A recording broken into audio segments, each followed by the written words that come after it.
হে মানব জাতি, নিমক হারামি করস, তোর রবকে ভুলে তুই থাকস কেমনে? আল্লাহকে খুব বেশি বলছেন। বলেন, ইন্নাল ইনসানা লিরাব্বিহি লাকানুত, নিশ্চয় মানুষ তার রবের সবচেয়ে বড় নাফরমান, নিমক হারাম, নাশকর। এই কথাটাকে আল্লাহ বেশি বলছেন। মুহতারাম হাজিরিন, এই জন্য এটা এক ধরনের নিমক হারামি। আসলে আমরা আল্লাহর কোরআনের ব্যাপারে যখন গাফেল থাকি, তখন আসলে আমরা নিমক হারামি করি। আর তোমার সৃষ্টিকর্তা মহান রব্বুল আলামিন তোমার হেদায়েতের জন্য, তোমার মুক্তির জন্য, তোমার কল্যাণের জন্য তোমার নামে জালিকাল কিতাবুল লা রাইবা ফিহি বলে, ইন্না আনজালনা ইলাইকাল কিতাবা বিল হক, তোমার কাছে আমি কিতাব নাজিল করেছি বলে আল্লাহ যেই কিতাব তোমার কাছে পাঠালেন, সেই কিতাবে তোমার মালিক তোমাকে কি বললেন সেটা জানার একটু আগ্রহ তোমার মধ্যে হলো না। তো এরপরেও যদি আমি তোমাকে নিমক হারাম বলি, বেশি বলে ফেললাম। বলেন, বেশি বলে ফেলি? আল্লাহ যে বলছেন, ইয়া আইয়ুহাল ইনসান মা গাররাকা বিরাব্বিকাল কারীম, বৈপ্লবিক সেই কর্মসূচির সবচেয়ে মৌলিক বর্ণনাটা এই আয়াতের মধ্যে এসেছে। হুয়াল্লাযী বাআসা ফিল উম্মিয়্যিনা রাসূলাম মিনহুম ইয়াতলু আলাইহিম আয়াতিহি ওয়া ইউযাক্কিহিম ওয়া ইউআল্লিমুহুমুল কিতাবা ওয়াল হিকমাহ ওয়া ইন কানু মিন ক্বাবলু লাফি দালালিম মুবিন। আল্লাহ বলেছেন, তিনি নিরক্ষর এই আরব জাতির কাছে এমন একজন মানুষ প্রেরণ করলেন, যিনি এসে তাদের মধ্যে পর্যায়ক্রমে ধারাবাহিকভাবে 4টা কাজ করেছেন। কয়টা কাজ? এই 4 কাজ, এই 4 দফা কর্মসূচি। এটাই হলো আল্লাহ রাসূল সাল্লাল্লাহু আলাইহি ওয়াসাল্লামের বৈপ্লবিক সেই কর্মসূচি, যার মাধ্যমে বর্বরতার যুগ সোনালী যুগে রূপান্তরিত হয়েছিল। 1 নম্বর কাজ, ইয়াতলু আলাইহিম আয়াতিহি, তিনি মানুষের সামনে আল্লাহর কোরআনের তেলাওয়াত করে শোনাতেন, কোরআনে কারীমের তেলাওয়াত করে শোনাতেন। কোরআনে কারীমের বিশুদ্ধ তেলাওয়াত এটা কোনো মামুলি জিনিস নয়, এটা কোনো সাধারণ জিনিস নয়। আমি আল্লাহর নামের 1000 বার কসম করে বলতে পারি, পৃথিবীর শুরু লগ্ন থেকে আজ পর্যন্ত মানব সভ্যতায় যত বৈপ্লবিক কর্মসূচি আগমন করেছে, আল্লাহর কোরআনের তেলাওয়াতের চেয়ে বড় কোনো বৈপ্লবিক কর্মসূচি নাই। এর চেয়ে বেশি মানুষের জীবনে আন্দোলন সৃষ্টি করতে পারে, মানুষের হৃদয়কে আন্দোলিত করতে পারে, মানুষের পাথরের মতো পাষাণের চেয়ে শক্ত হৃদয়কে মোমের চেয়ে বেশি বিগলিত করতে পারে আল্লাহর কোরআনের চেয়ে ইফেক্টিভ জিনিস পৃথিবীতে আর দ্বিতীয়টি নেই।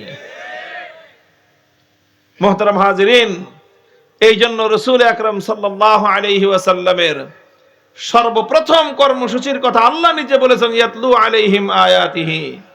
তিনি কি করতেন? তার কাজটা কি ছিল? তার সর্বপ্রথম বুনিয়াদি কাজ, মৌলিক কাজ ছিল, তিনি উম্মতের ঘরে ঘরে, উম্মতের কানে কানে, উম্মতের পথে পথে, উম্মতের বাজারে ঘাটে, সব জায়গায় গিয়ে গিয়ে মানুষকে কোরআনের তেলাওয়াত শোনাইতেন। কোরআনের তেলাওয়াত শোনানো এটা রাসূল সাল্লাল্লাহু আলাইহি ওয়াসাল্লামের প্রথম দায়িত্ব, সবচেয়ে বুনিয়াদি দায়িত্ব। এটা হলো 1 নম্বর কাজ। 2 নম্বর কাজ হলো ওয়া ইউআল্লিমুহুমুল কিতাব, কোরআনের তেলাওয়াত শোনায়েই দায়িত্ব শেষ করেন নাই, এটা প্রথম কাজ, বুনিয়াদি কাজ। 2 নম্বর কাজটা কি করেছেন আল্লাহর নবী? যেই তেলাওয়াত শুনাইলাম, কোরআনের যেই আয়াতগুলো তুমি তেলাওয়াত শুনলা, শিখলা, এবার সেই কোরআনের মর্ম বুঝো। কি বলছেন আল্লাহ তোমাকে লক্ষ্য করে? আল্লাহর কোরআন এটা তো আল্লাহর পক্ষ থেকে দুনিয়ার মানব জাতির জন্য প্রেরিত একটা বার্তা। The message to you from your creator, তোমার সৃষ্টিকর্তার পক্ষ থেকে তোমার কাছে প্রেরিত বার্তা, চিঠি। তোমার কাছে চিঠি, তোমার কাছে চিঠি, তোমার কাছে চিঠি। এই চিঠি দুনিয়ার কেউ পাঠান নাই। হ্যাঁ ভাই, আপনি একটু চিন্তা করেন, আপনাদের দেশের মানুষ তো প্রবাসে থাকে অনেক, না? অনেক মানুষ প্রবাসে থাকে। এখন তো ডিজিটাল যুগ চলে আসছে। ডিজিটাল যুগ আসছে কত বছর হয়েছে? 30 বছর। 30 বছরও পুরো হয় নাই। এর আগে যখন মানুষ বিদেশে থাকতো, প্রবাসের সাথে মানুষের সাথে যোগাযোগের উপায় ছিল একটা হলো টেলিফোন করলে একবারে বিল আসতো ৩,০০০ টাকা একবারের ফোনে কথা বলতে। বিদেশ থেকে কথা বলাটা সহজ বিষয় ছিল না। যোগাযোগের মাধ্যম একটাই ছিল, চিঠি লিখতো মানুষ। সেই চিঠি ১৫ দিন, ২০ দিন, ২৫ দিন, ১ মাসে গিয়ে পৌঁছতো। আবার ওখান থেকে চিঠি লিখতো, সেই চিঠি ২০ দিনে ১ মাসে লাগতো বাসায়, ঢাকায় আসতে, দেশে আসতে।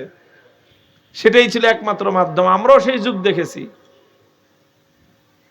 তো সেই যুগে কোন প্রবাস থেকে কোন সন্তান তার মায়ের কাছে চিঠি লিখতো, দেশ থেকে গেছে, সে ঠিক মতো গিয়ে সৌদি আরবের রিয়াদে পৌঁছলো কিনা, ইটালির রোমে গিয়ে ঠিক মতো সুস্থ মতো পৌঁছলো কিনা, আমেরিকার নিউ ইয়র্কে গিয়ে সে ঠিক মতো পৌঁছতে পারলো কিনা, এটা তো সবাই, মায়ের কাছে তো টেলিফোন নাই, জানাইবো কেমনে?